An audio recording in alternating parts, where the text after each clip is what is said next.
welcome to the programme, Professor. So the governing coalition has now collapsed and Israel is going to have another election. Why does this keep happening?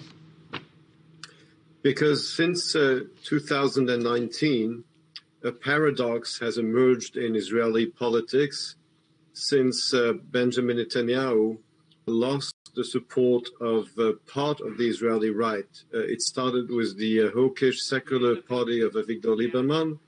And so since 2019, there's a majority for the right, but not for Netanyahu.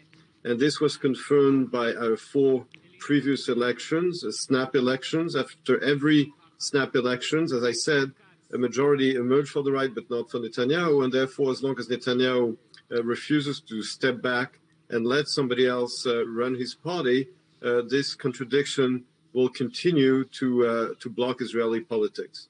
And there is speculation, of course, that Netanyahu could make a comeback at this election. How likely do you think that is, especially considering those charges against him?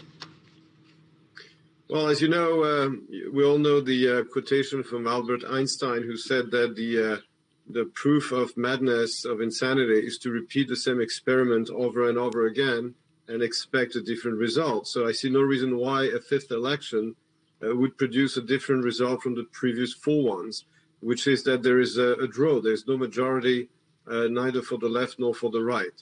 So there's still a question mark, of course, because at the end of the day, everything can be determined by whether or not the parties will pass the threshold, whether or not maybe 1 or 2 parties from the right at the end will decide to join Netanyahu regardless, or if Yair Lapid or another candidate might be able to form a coalition. Don't forget that also another question mark is that the ultra-Orthodox parties have been extremely faithful to Netanyahu until now, but some of them are already saying that if he fails a 5th time, they might consider crossing the lines.